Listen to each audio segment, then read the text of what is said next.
ओम श्री गुरुवे नमः। नमस्कार दोस्तों, स्वागत है आपके अपने ज्ञान गीता चैनल पर, जहां हम जीवन की गहरी बातें सरल और प्रेरणादायक तरीके से समझते हैं। आज हम बात करेंगे भगवान श्री कृष्ण द्वारा भगवत गीता में बताए गए इंसान की सफलता के आवश्यक अंगों की। ये केवल भौतिक सफलता तक सीमित नहीं है, बल्कि मानसिक और आध्यात्मिक उन्नति पर भी आधारित है।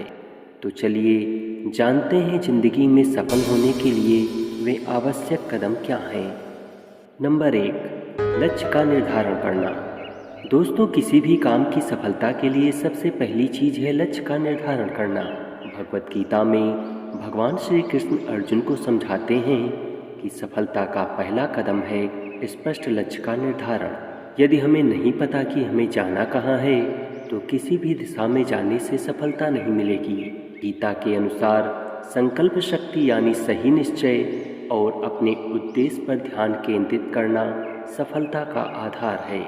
इसीलिए सबसे पहले यह तय करें कि आपका उद्देश्य क्या है और उसे प्राप्त करने के लिए पूरी ईमानदारी से प्रयास करें। नंबर 2, कर्मयोग।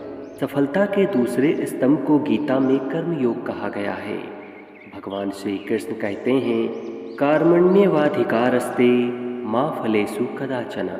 इसका अर्थ है कि हमें अपने कार्य पर ध्यान देना चाहिए, उसके परिणाम की चिंता नहीं करनी चाहिए।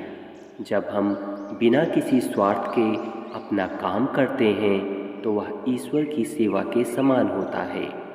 यह मानसिक तनाव को भी कम करता है और हमें अपने कार्य में उत्कृष्टता प्राप्त करने की प्रेरणा देता है। नंबर 3, आत्मनियंत्रण और अनुशासन। भगवत गीता में आत्मनियंत्रण और अनुशासन को भी सफलता के लिए जरूरी बताया गया है। भगवान कहते हैं, इंद्रियाणि पराण्या पुरेंद्रियेभ्यः परम मनः, यानी हमारी इंद्रियां, मन और बुद्धि को नियंत्रित करना सफलता की कुंजी है। यदि हम अपने मन और इच्छाओं पर नियंत्रण नहीं रखते तो हम अपने लक्ष्य से भटक सकते हैं। नियमित ध्यान, योग और संयमित दिनचर्या से यह संभव है। नंबर 4, नकारात्मकता से मुक्ति। गीता में यह भी बताया गया है कि सफलता के रास्ते में सकारात्मक सोच, डर और आलस्य सबसे बड़े दुश्मन हैं। भगवान श्री कृष्ण कहते हैं, उद्धरेदात् मनात्मानं नात्मानं वसादेत। हमें अपने मन को गिरने नहीं देना चाहिए, बल्कि उसे ऊपर उठाना चाहिए। इसके लिए अपने अंदर आत्मविश्वास और सकारात्मक सोच का होना बहुत जरूरी है। नंबर 5, भक्ति और समर्पण। आखिर में गीता में भक्ति और समर्पण को सबसे महत्वपूर्ण बताया गया है। भगवान कहते हैं, सर्वधर्मान् परित्यज्य मामेकं शरणं व्रज। जब हम अपने प्रयासों को भगवान को समर्पित कर देते हैं और यह समझते हैं कि सब कुछ उनकी कृपा से ही संभव है, तो सफलता स्वतः मिलती है। यह समर्पण हमें अहंकार और तनाव से मुक्त करता है। तो दोस्तों, इस तरह से गीता हमें सिखाती है कि सफलता केवल बाहरी चीज़ों पर निर्भर नहीं करती, बल्कि यह हमारे विचार, कर्म और दृष्टिकोण पर आधारित है।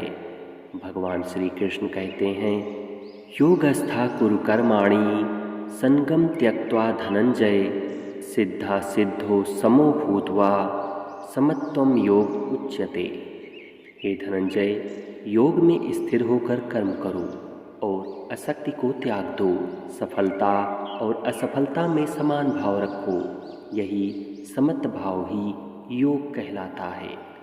इस श्लोक के माध्यम से भगवान श्री कृष्ण हमें सिखाते हैं कि सफलता और असफलता को समान रूप से स्वीकार करके कर्म करना सच्चा योग है। यही हमें शांति और वास्तविक सफलता की ओर ले जाता है। तो दोस्तों, अगर आपको यह वीडियो पसंद आई हो तो इसे लाइक करें, चैनल को सब्सक्राइब करें और अपने दोस्तों के साथ ज़रूर शेयर करें। फिर मिलेंगे हम अगले वीडियो में कुछ नई जानकारी के साथ। तब तक के लिए आप सभी को शुभ मंगल कामनाएं।